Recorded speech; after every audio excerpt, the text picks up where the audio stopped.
happen, and earlier tonight I spoke with Attorney General Robert McClelland. Robert McClelland, you're seeking to toughen up anti-terrorism laws that are already quite draconian. You want to expand the definition of the Terrorist Act to include psychological as well as physical harm. Why is that necessary? What sort of psychological harm? What prompted the change?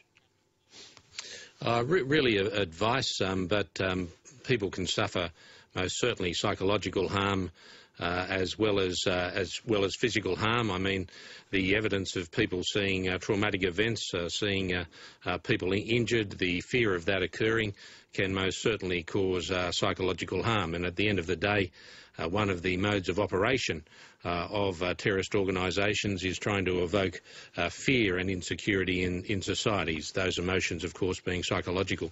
But I should say, look, the laws and these package of measures that we've issued for discussion really seek to achieve a balance. In some areas we're hardening the laws, in other areas we're moderating, introducing safeguards, and as well as clarifying for more effective use. But it becomes a much vaguer proposition than physical harm, doesn't it? It introduces a risk that's not already there, doesn't it, in terms of being able to prove something like that? What we're doing is simply we're talking about harm.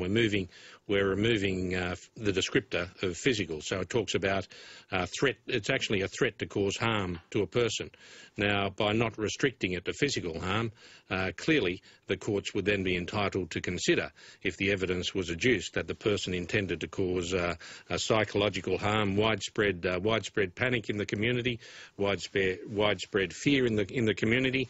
I mean, bear in mind that if you evoke fear in the context of a sporting fixture, the grand final's coming up, if a person evokes fear, the emotion of fear, that in turn can have physical consequences, a stampede, a trampling and so forth. So it is a motivator of terrorist acts is in fact to cause fear and insecurity in the community. Why is it necessary to give police power to enter and search premises without a warrant when a warrant is really only a phone call away now under the existing law? That will apply in exceptional circumstances where, and it essentially replicates powers that the state police have, and that is if they believe on reasonable grounds that there is contained within premises a device such as a bomb or a substance such as a chemical, anthrax or whatever it may be, that they are empowered to enter those premises to render safe those premises.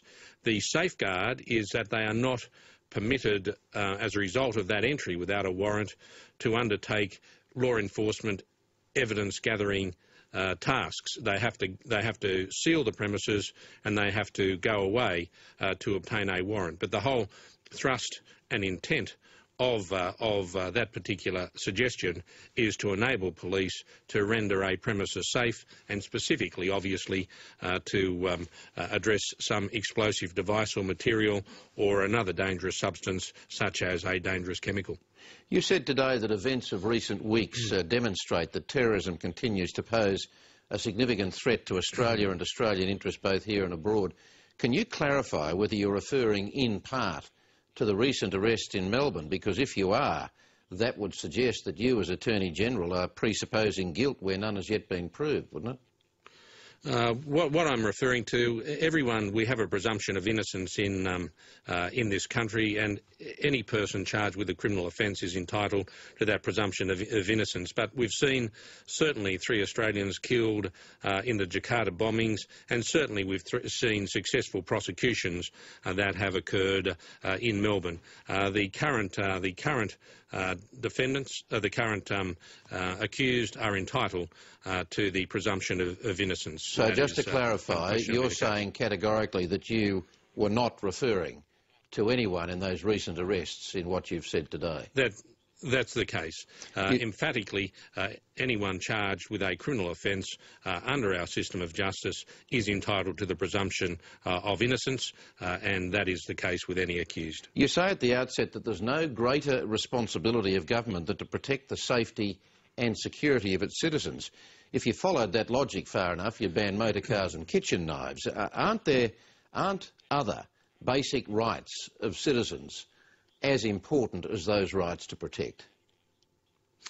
The whole, that's absolutely correct. The whole aim is one of balance here, and the Prime Minister in his national security statement said getting that balance right is a challenge. In fact, I recall reading a judgment of a judge of the Supreme Court of Israel who had to consider the legality of proposed torture when there was an impending attack. And he said, and I remember his words to the effect that terrorists can kill and maim and they can destroy property, but only we, by our response to terrorism, can destroy our institutions of governance and the soul of our community. And it is important to reflect upon those words and ensure that the appropriate balance is struck, that we give our law enforcement and intelligence agencies the tools and powers that they need, but we ensure that there are appropriate safeguards in place so that we, in empowering them to protect us, don't ourselves undermine those crucial values and democratic institutions that we have. The AFP didn't exactly cover itself with glory in the Hanif case. The Clark inquiry was highly critical of a number of aspects of how the Hanif case was handled. You've now put the AFP under parliamentary oversight. Is it the sort of oversight that might have prevented the embarrassment and the mishandling of the Hanif case? Well, in a sense, the parliamentary review, and I must say we've also given powers to the Inspector General of Intelligence and Security to also look at the powers of the Australian Police.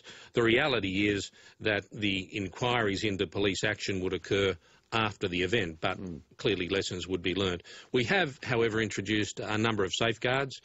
For instance, we've adopted the recommendation of Mr Clark to put a ceiling or a cap on the length of time that a person could be held pursuant to a police warrant, a charge, and that would be after arrest and before charge, and that would be a maximum period of 7 days suspension, allowing for the additional period covered in the legislation. It would put the absolute cap at 9 days, but that is relevant, bearing in mind that Dr Hanif was held for 13 days.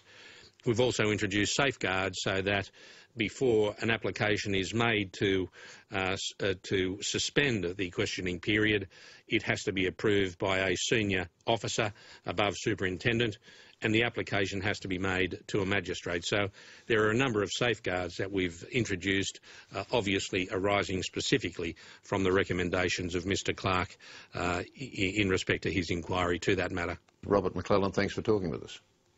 It's my pleasure.